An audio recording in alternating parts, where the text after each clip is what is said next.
नमस्कार विद्यार्थी मित्रांनो, बेसिकपासून गणित या व्हिडिओ सिरीजमध्ये आपलं सर्वांचं स्वागत आहे. आज आपण शेकडेवारी या टॉपिकचा भाग क्रमांक 1ला सुरुवात करणार आहोत. मग चॅनलवर नवीन असाल तर चॅनलला सबस्क्राईब करून घ्या. आपले व्हिडिओ जे आहेत रोज संध्याकाळी 8:30 वाजता आपल्या चॅनलवरती टाकले जातात. जर तुम्हाला आमच्या टेस्ट सिरीज पाहिजे असेल ऑनलाईन, त्या पण फ्रीमध्ये, तर कोलते सर भालगावकर स्पर्धा परीक्षा मार्गदर्शन केंद्र या टेलिग्राम चॅनलला जॉईन होऊन जा. चला तर मग आजच्या आपण टॉपिकला सुरुवात करू. आजचा आपला टॉपिक काय आहे? तर आजचा आपला टॉपिक आहे शेकडेवारी. कोणता टॉपिक आहे आजचा आपला? तर शेकडेवारी हा आजचा आपला टॉपिक आहे. या टॉपिकवरती आपण आज व्हिडिओ पाहणार आहे. तर बघा, मग सगळ्यात पहिले शेकडेवारी म्हणजे काय? तर शेकडेवारी म्हणजेच कोणत्याही संख्येची 100 सोबत केलेली तुलना म्हणजेच शेकडेवारी होय. बरोबर. तर मग शेकडेवारीचं चिन्ह कसं असतं? तर बघा, शेकडेवारीचं चिन्ह या प्रकारचं शेकडेवारीचं चिन्ह असतं. तर हे चिन्ह म्हणजे काय? शेकडेवारी. आणि ह्या चिन्हाची जर तुम्हाला किंमत विचारली तर या चिन्हाची किंमत आहे बघा 100. किती आहे या चिन्हाची किंमत? 100. शेकडा एवढी या चिन्हाची किंमत आहे. बघा, आता या आपल्याला प्रश्न जर दिलेला असेल, समज एखादा सपोज दिलेला आहे, काय दिलेला आहे? 5%. किती दिलेलं आहेत? 5%. या पद्धतीने हे लिहून दिलेलं जर असेल, आता तुम्हाला जर हे जे टक्क्याचं चिन्ह आहे हे जर घालवायचं असेल तर तुम्हाला काय करावं लागणार आहे? तर टक्क्याचं चिन्ह घालवायचं असेल तर 5 याच्या छेदामध्ये लिहावं लागतील 100. त्यावेळेसला ते टक्क्याचं चिन्ह ॲटोमॅटिकली निघून जाईल.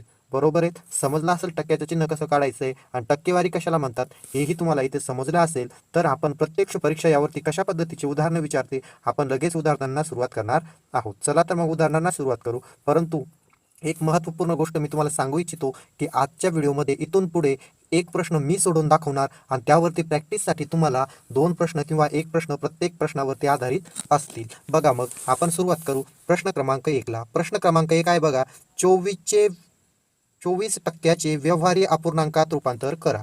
बरोबर. 24चे कोणत्या अपूर्णांकामध्ये रूपांतर करायला सांगितलंय? व्यवहारी अपूर्णांकामध्ये रूपांतर करायला सांगितलेलं आहे. तर मग लिहून घेऊ आपण 24% बरोबर 24/100. कारण की आपल्याला हे टक्क्याचं चिन्ह घालवायचं आहे. 24/100. आता हा झाला तुमचा व्यवहारी अपूर्णांक तयार. काय झालेला आहे हा तुमचा? तर हा तुमचा व्यवहारी अपूर्णांक इथं तयार झालेला आहे. तुम्हाला दिसतोय सर्वांना हा कोणता अंक आहे? तर व्यवहारी अंक आहे. व्यवहारी अंक तुमचा इथं तयार झालेला आहे. मग आता या व्यवहारी अंक तुम्हाला माहिती आहे जेवढा संक्षिप्त होईल तेवढा संक्षिप्त आपल्याला करावा लागत असतो. तर मग दोघांना भाग जाणारी संख्या कोणती आहे? त्या दोघांना पण, तर या दोघांना भाग जाणारी संख्या आहेत बघा गणितामध्ये 4. तर मग बघा, 4 1 4, 4 सक 24, 4 1 4, 4 दुने 8, बाकी 4 दुने किती? 8, बाकी उरले 2 आणि 4 पंचे किती? मग 4 पंच 20. म्हणजे छेदस्थानी मिळाले आपल्याला किती? तर 25. मग याच्या छेदस्थानी तर 25 लिहून घ्या. 25 लिहून घ्या आणि दोघांच्या मध्ये बरोबरचं चिन्ह देऊन टाका. म्हणजे आपलं उत्तर झालेलं आहे 6/25. किती उत्तर झालेलं आहे आपलं? 6/25. किती नंबरला पर्याय होता? तर 1 नंबरला पर्याय होता 6/25. समजला असेल तुम्हाला प्रश्न हा? तर लगेच पुढचा प्रश्न पाहू. हा पुढचा प्रश्न काय बघा, प्रश्न क्रमांक 2. 50चे व्यवहारी अपूर्णांकात रूपांतर करा. तर याचं उत्तर मला तुम्ही काढून द्यायचं आहे. आणि तुम्ही उत्तर काढून देत असताना आता करायचं, सर मग आम्हाला बरोबर उत्तर कसं आहे, यातलं कोणतं आहे हे कसं समजणार? तर मग याच्यासाठी तुम्हाला सांगतोय, यासाठी तुम्ही काय करायचं, आता तुम्हाला बरोबर उत्तर कोणतं हे जर शोधायचं असेल तर त्याच्यासाठी तुम्हाला एक काम करायचं आहे. आता तुम्ही याचं उत्तर काढले. हा प्रश्न क्रमांक किती आहे आपला? प्रश्न क्रमांक 2. बरोबर. आता तुम्ही याचं उत्तर काढलंय, समजून चालायचं. याचं उत्तर काढलं तुम्ही 1/2. किती उत्तर काढलं? 1/2. मग तुम्ही लिहून ठेवणार प्रश्न क्रमांक 2 याचं उत्तर किती आहे? 1/2. मग तुम्ही पुन्हा प्रश्न क्रमांक 3 कडे गेले तर मग लिहायचे प्रश्न क्रमांक 3 याचं उत्तर किती आहे? समजून चला. प्रश्न क्रमांक 3चं तुमचं उत्तर आलं x/y. बरोबर. त्यानंतर तुम्ही प्रश्न क्रमांक 4 सोडवला, त्याचं उत्तर आलं, समजून चालायचं, z/m. या पद्धतीचे तुमचे काय होतं, इकडे उत्तरपत्रिका तयार झाली आहे. मग आता शेवटीला तुम्हाला अशीच उत्तरपत्रिका दिसेल एक, की जिथं प्रश्न क्रमांक 2चं उत्तर दिलेलं असेल 1/2, प्रश्न क्रमांक 3चं उत्तर दिलं असेल x/y आणि प्रश्न क्रमांक 4चं उत्तर दिलं असेल z/m. मग तुम्ही तिथं जाऊन काय करायचे, तर ते सर्व प्रश्न चेक करायचे आणि चेक केल्यानंतर सर्वात शेवटी काय करायचे, कमेंट बॉक्समध्ये जायचं, स्वतःचं नाव टाकायचंय. समज आता नाव टाकलंय रमेश शिंदे आणि समोर बरोबर आलेले प्रश्न टाकून द्यायचे. आता जेवढे प्रश्न असतील टाकून द्यायचे की 14 पैकी 12 प्रश्न या पद्धतीने टाकून द्यायचे, म्हणजे मला पण कळल कोणाला किती मार्क येतात आणि तुम्हाला पण कळल की बाहेर सध्याला स्पर्धा कशा पद्धतीने चालू आहे. तुमच्या मनामध्ये असेल सर एखादा कॉपी करून सोडवल, तर तो स्वतःला फसवणार आहे. कॉपी करून किती दिवस सोडवणार आहे, एक दिवस तरी सत्य त्याच्या समोर येणारच आहे. चला मग तुम्हाला हे सगळं समजलं असेल, उत्तरपत्रिका कुठं असणार आहे याची आणि तुम्ही ती कशा पद्धतीने चेक करायची आहे, तर आपण पुढचा प्रश्न बघू. पुढचा प्रश्न आहे बघा, आता प्रश्न क्रमांक 3. आता इथं टाईप चेंज झालेला आहे. आपण पहिल्यांदा काय केलंय, पूर्णांकामध्ये टक्के दिलेले होते, त्याचं कशामध्ये रूपांतर करून घेतलं होतं आपण, तर व्यवहारी अपूर्णांकामध्ये रूपांतर केलेलं होतं. आता टक्के तुम्हाला दिलेले दशांश अपूर्णांकामध्ये आणि त्याचं रूपांतर पण करायचंय तुम्हाला. कशामध्ये रूपांतर करून घ्यायचंय, तर रूपांतर करायचंय अपूर्णांकामध्ये. कोणता अपूर्णांक, तर व्यवहारी अपूर्णांकामध्ये. चला सोडून घेऊ मग प्रश्न. काय तर 0.07% याचं व्यवहारी अपूर्णांकामध्ये रूपांतर करायचे. मग सगळ्यात पहिले टक्क्याचं चिन्ह काढून घेऊ. बघा मग 0.07 आणि छेदामध्ये असणार आहेत मग आता 100. कारण की का, तर आपल्याला काय करायचं, याचं टक्क्याचं चिन्ह काढायचं. तर टक्क्याचं चिन्ह निघून गेलं. आता त्यानंतर दुसरा पॉईंट काय असणार आपला, हा जो तुम्हाला इथं काय दिसतोय, हा जो तुम्हाला इथं पॉईंट दिसतोय, हा पॉईंट तुम्हाला घालवायचा आहे. तर हा पॉईंट घालण्यासाठी काय करावं लागेल तुम्हाला, तर छेदामध्ये किती संख्या आहे अंशामध्ये, पॉईंट नंतर तर 2 संख्या आहे. मग छेदामध्ये तेवढे शून्य वाढवून द्यावं लागणार आहेत. मग किती आहेत, 2 आहेत. म्हणून हे बघा ऑलरेडी हे 100 आहेत.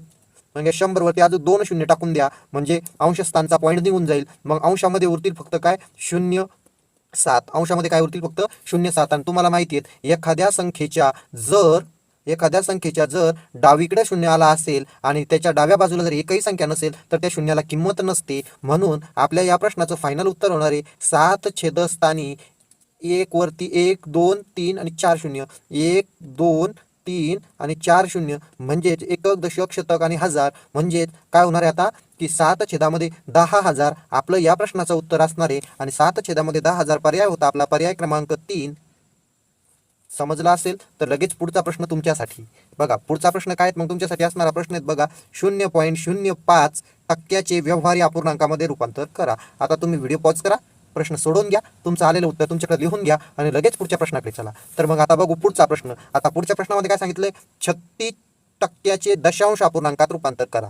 आता इथं पूर्णांकामध्ये आपल्याला काय दिलेले आहेत, टक्के दिलेले आहेत आणि त्याचं रूपांतर कशामध्ये करायला सांगितलेलं, तर तुम्हाला दशांश अपूर्णांकामध्ये करायला सांगितले. मग लिहून घेऊ. आता आपण लिहून घ्यायचे 36 चे टक्के घालवण्यासाठी टक्क्याचं चिन्ह घालवायचे. छेदामध्ये किती लिहून घ्याल, 100 लिहिशाल, बरोबर आहे. मग आता कोणत्याही संख्येवर छेदस्थानी 1 वर जर शून्य असेल, तर किती शून्य आहेत 1 वर, 1 आणि 2. तर काय करायचं, अंशातली संख्या जशी तशी लिहून घ्यायची. आणि छेदामध्ये किती 1 वरती 2 शून्य आहेत, म्हणून 1 आणि 2 संख्या सोडून डायरेक्ट पॉईंट देऊन टाकायचा. म्हणजे उत्तर काय झालं तुमचं, 0.36. काय उत्तर झालं, 0.36. तुम्हाला जर याचं बेसिक माहिती असेल, तर तुम्हाला माहिती असेल की ज्या पॉईंट नंतरच्या ज्या संख्या आहेत त्या सिंगल डिजिटमध्ये मोजाव्या लागतात. जसं की बघा आता पुढचा असेल 0.745. या पद्धतीने संख्या काय केल्या जातात, मोजल्या जातात. हे इथे लक्षात ठेवा. पण आपल्या प्रश्नाचं उत्तर काय आलेलं इथं दिलेल्या, तर 0.36. काय उत्तर आलेलं आहे, 0.36 आणि पर्याय क्रमांक होता 3, 0.36. म्हणून या प्रश्नाचं बरोबर उत्तर असणार 0.36. प्रश्न जर समजला असेल तर चला हा घ्या तुमच्यासाठी समोरचा प्रश्न. समोरचा प्रश्न काय तुमच्यासाठी, 0.08 दशांश अपूर्णांकामध्ये रूपांतर करा. हा प्रश्न तुमच्यासाठी. व्हिडिओ पॉज करून घ्या आणि प्रश्न सोडून उत्तर तुमच्याजवळ लिहून घ्या आणि तुमचं बरोबर आलेलं आहे की नाही उत्तर व्हिडिओच्या शेवटी उत्तरपत्रिकेमध्ये चेंज करून घ्या. बघा आता चेक करून घ्या, सॉरी. आता बघा पुढचा प्रश्न आहे प्रश्न क्रमांक 7. प्रश्न क्रमांक 7 मध्ये काय दिलेलं आहे तुम्हाला, 2 छेदामध्ये 3 चे शेकडेवारीत रूपांतर करा. 2 छेदामध्ये 3 मग लिहून घ्या, 2 छेदामध्ये 3. याचं कशामध्ये रूपांतर करायला सांगितलंय, शेकडेवारीमध्ये. ज्या वेळेसही तुम्हाला संख्या व्यवहारी अपूर्णांकात दिलेल्या असतील आणि जर शेकडेवारीत रूपांतर करायला सांगितलं, तर डायरेक्ट त्या व्यवहारी अपूर्णांकाला 100 न गुणायचं. किती न गुणायचं, तर 100 न गुणायचं. तर मग ह्या क्रिया करून आता तुम्हाला माहिती आहे या दोघांमध्ये गुणाकार होणार आहे. तर मग यांचा गुणाकार पहिले करून घ्या. म्हणजे 2 गुणिला 100 जर केला, तर 2 गुणिला 100 होत असतो 200.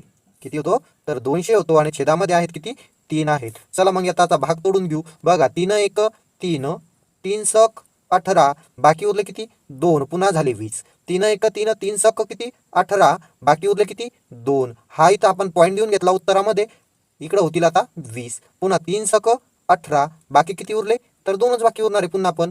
आणि आपण ऑलरेडी काय दिलं, पॉईंट दिलं, पॉईंट नंतर काय ते पूर्ण संख्या मिळाली. म्हणजे तुम्ही इथं डायरेक्ट शून्य घेऊ शकतात.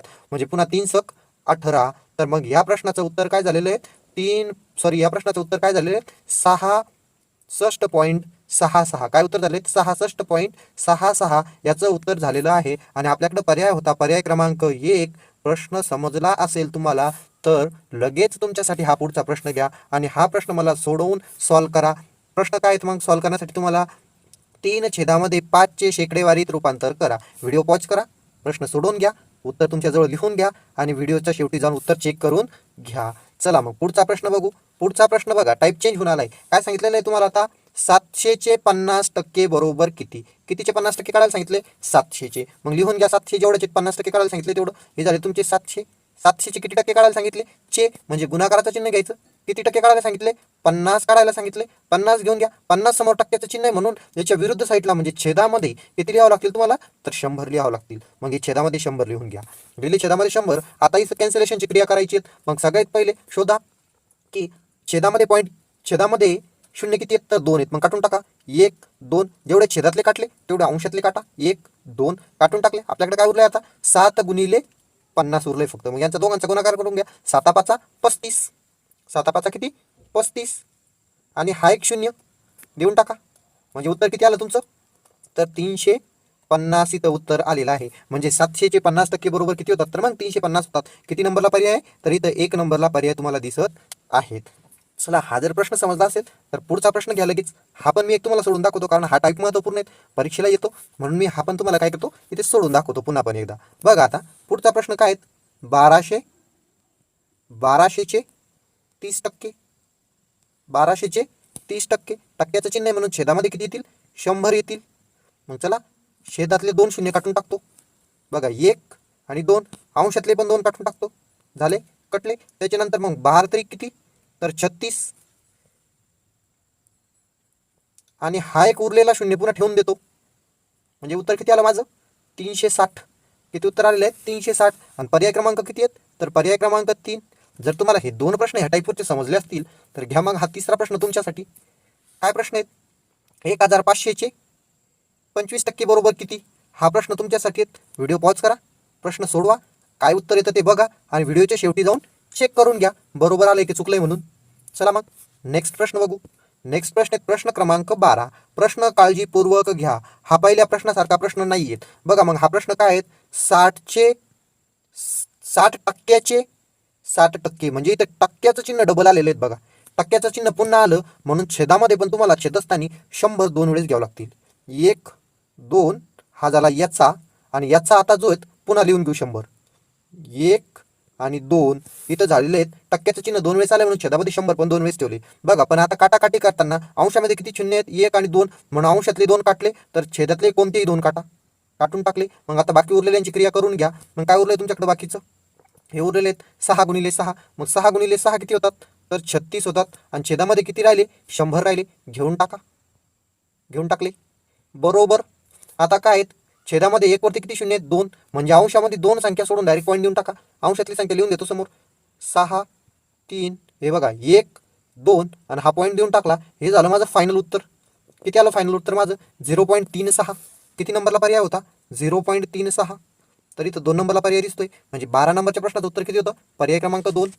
चला मग पुढचा प्रश्न. हा पण टाईप महत्त्वपूर्ण आहे. एक अजून एक सोडून दाखवतो तुम्हाला. बघा, प्रश्न दिले आहेत आपल्या 40%चे 50% बरोबर किती? बरोबर.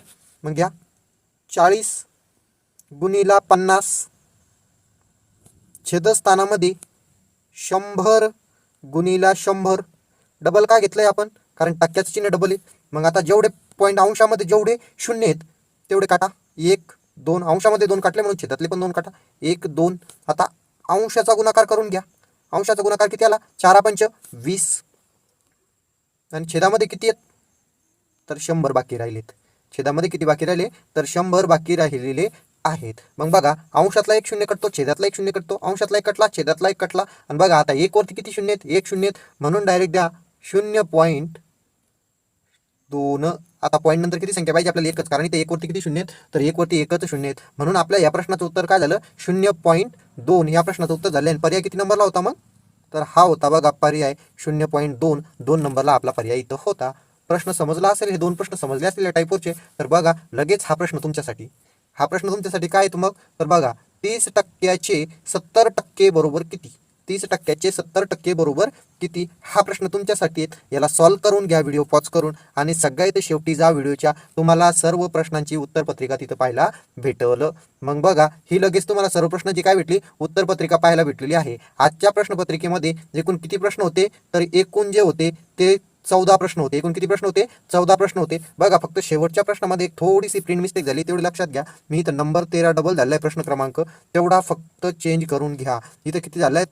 13 झालेला आहे. तर याला किती नंबर माना? प्रश्न क्रमांक 14 माना. आणि ही बघा तुमची उत्तरपत्रिका इथं या पद्धतीनं मी तयार करून दिलेली आहेत. मग याच्यावरती येऊन तुम्ही काय करा, तुमचे बरोबर आलेले प्रश्न काय करून घ्या, चेक करून घ्या. आणि जे प्रश्न बरोबर आले असतील कितीपैकी, तर मग 14 पैकी एखादा म्हणाल सर माझे 14 पैकी 13 बरोबर आले, तर मग टाकून द्यायचं 13/14 आणि समोर नाव टाकून द्या रमेश. तुमचं जे असेल टाका, मी तर रमेश टाकतो, कारण की रमेश नावाच्या मुलांना हा व्हिडिओ पूर्णपणे बघितला आणि एवढे त्याने काय केलेत, मार्क मिळवलेले आहेत. आणि आपले जेवढे काय ऑफलाईनचे विद्यार्थी आहेत तेवढ्यांनी सगळ्यांना सर्व प्रश्न 14चे 14 प्रश्न लिहिणे बंधनकारक आहे. आज आपण ऑफलाईन बॅचमध्ये जवळपास किती प्रश्न घेतले होते मित्रांनो? 27 प्रश्न घेतले होते. मग यातले अजून 13 प्रश्न बाकी आहेत. ते प्रश्न कधी होतील आपले? तर उद्याच्याला होऊन जातील. व्हिडिओ आवडला असेल तर जाता जाता व्हिडिओला लाईक करा. अजूनही चॅनलवर नवीन असाल तर चॅनलला सबस्क्राईब करून घ्या. धन्यवाद.